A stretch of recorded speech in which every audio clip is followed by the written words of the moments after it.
was in Ithaca, actually, from East Ithaca to Ithaca. They even bought the locomotive for it in the 1870s. But I think the technology is much older. I don't know, Russ, do you know when cog railways started? I think if Mount Washington was not the first, it was one of the first, and that's like 1850s. So Mount Washington cog railway from the 1850s, but I think it was developed in Switzerland or possibly Germany a little bit earlier. Not much earlier because you needed a reliable, well, a cable, now this is not a cable railway. The cables are much, this is with a cog, you need a reliable steam engine. And, so that I rode one and the other one back off, that's why I was asking. Yeah. It's still going. But now the one thing about the cog railways, they wouldn't have been very good for the purpose we're talking about of transporting heavy materials such as coal. Now, to have a cog railway from Newfield Station up to Newfield Village, that would be okay. You get off the train there and you come up here, that would have been all right. And they have some of those in Pittsburgh. They have the incline claim, so still going up. So that's my story, and I'm curious about recollections, questions, clarifications. Thank you.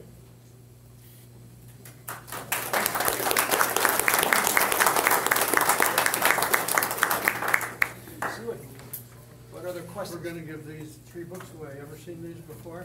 I've seen these. Now, I should say a little story about this for those of you. When I was a boy, how did I get into this? In 1947, a man named Hardy Campbell Lee, who was from an Ithaca family, he wrote a book on this book in 1947.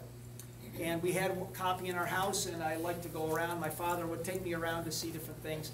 Then, in the bicentennial coming up in 1976, that's where this comes from. My brother and I, my younger brother, who at the time was only, 17 or something like that, he decided we would rewrite the book and we would update the book and bring it up to date. I made the map that you see there, the red and white map, and Christine will remember at the time I was going to Penn State, and I'm not much of a draftsman, so I got the Tompkins County Highway map and I had it out on the table with my pens and using little circles, so it showed all the sites you could see. So the back side of that map has that, and that's what the map that's included in here. It's now since been updated, not the map, but the book. And so this is a historical relic, and you'll be proud if you win this. But there's a better version that you can buy at the Historical Society on State Street in Ithaca, or you can get it free online from the Cornell. They've allowed it to be digitized as a high-quality PDF. It's been updated by John Marcham, who died a few years ago, and it's got locomotive rosters, much more information, some great pictures by his son, David Marcham, who took a lot of pictures back in the 50s and 60s. So this is, you can get a better version than this, but this is, we still have the old puff on the front of it. So Al? So I think this is, we're going to ask you to draw. This is, I think, 64 pages, right? Hardy Campbell was 48.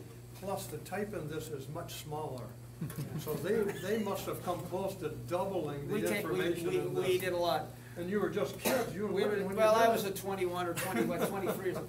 But bicentennial, I don't know if you remember, bicentennial, we all got really excited. It was good.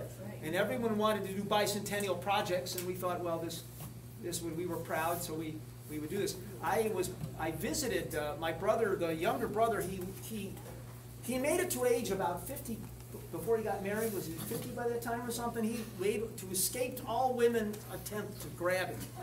But he moved to England, and then finally there was a woman who was the daughter of a retired Royal Army Sergeant Major who attacked him with a military precision and managed to nab him, and he's now happily living in the West Country of England with 2 lovely daughters.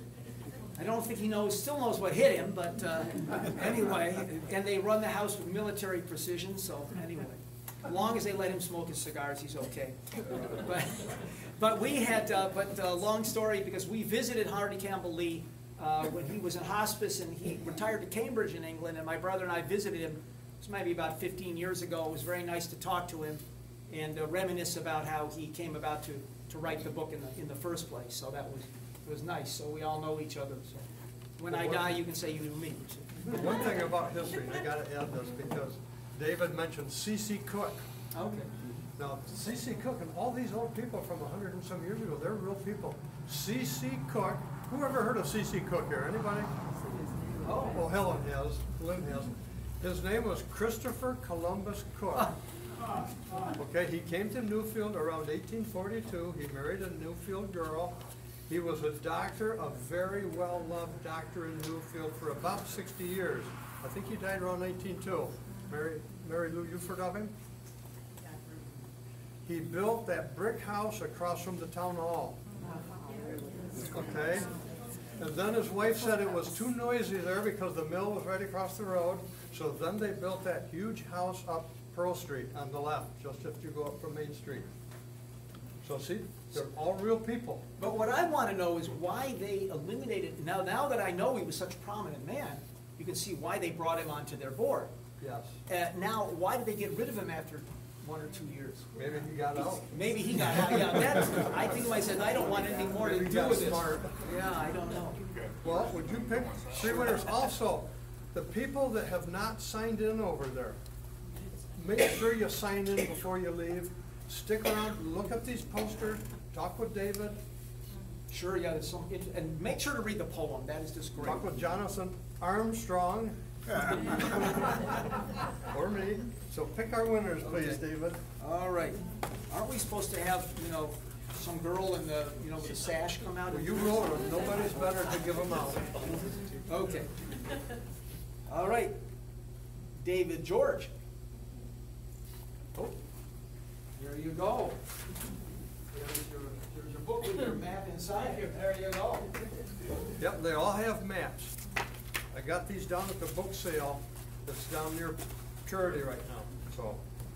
Really? Someone, I just bought them a week ago. well, I am really insulted someone is actually either giving these away. They should be, They were $4.50 a piece, but that's a bargain. that's a bargain. It's a And I bargain. bought the ones that had maps in them. There was a couple that didn't have maps, so I left them there. I didn't even bother to look for those. All right, we have a white slip, which is Diana Bryant, or Brian? Is it Brian or Brian? Brian. Now, since you're next, do you want the brown or the white? I didn't realize they had different covers. There you go. Thank you very much. Sure, I didn't do anything except, that's the older one. A little bit older, I guess. It's the same edition. Now, Well, he likes this, see that? How he's tell you, well, I want to be fair. I still remember when they were doing, anyone of my age remember the draft lottery? Anyone else in that draft lottery with me? Yeah. Watching the balls pop up? Do you still remember your number? It was 137, and they drafted down to 130 that year, so that was good. I was lucky. Okay. Paul Windhaus? Close enough. Well, how do I say Windhaus?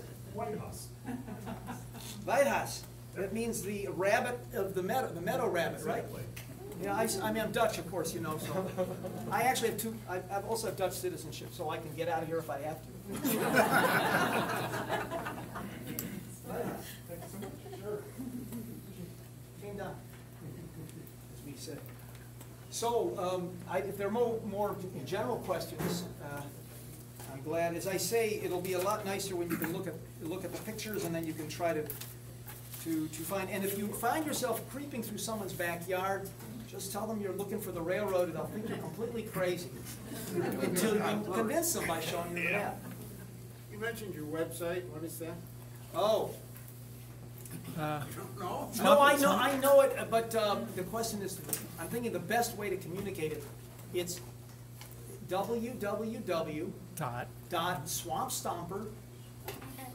www.swampstomper.nl, as in Netherlands. I keep it out of the country just in case.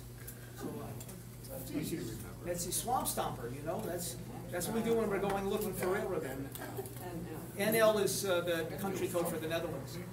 I have various things on there, but I will put it on also put it on the direct link to the railroad stuff on the Newfield Historical Society Facebook page.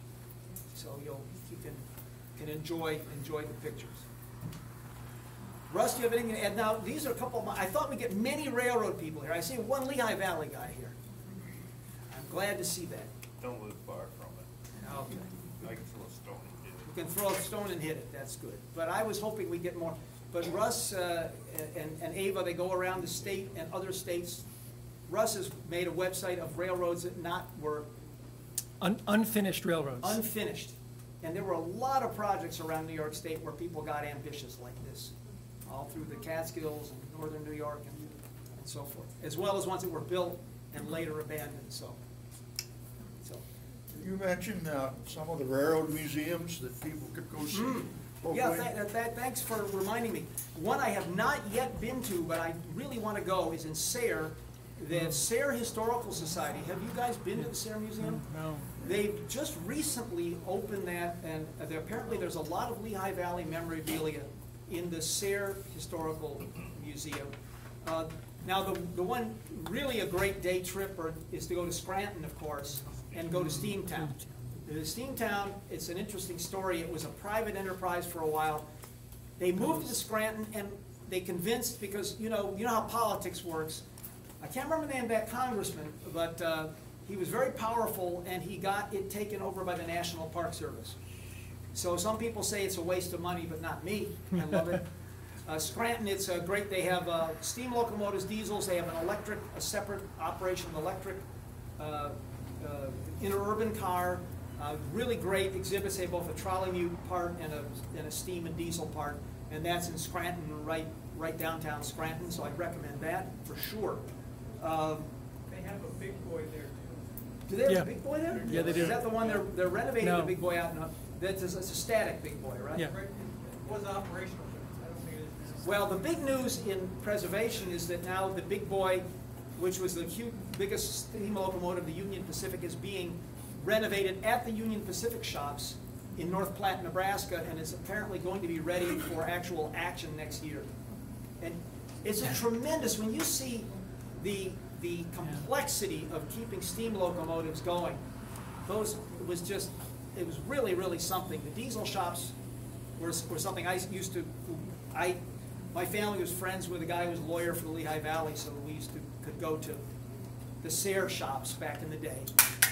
But he lived in Waverly and so forth. But the steam shops were even much more impressive. I'm trying to think. There's one in Altoona, Pennsylvania, the Cog Railroad. Shows an example of it. So did they have a cog in Altoona? I didn't know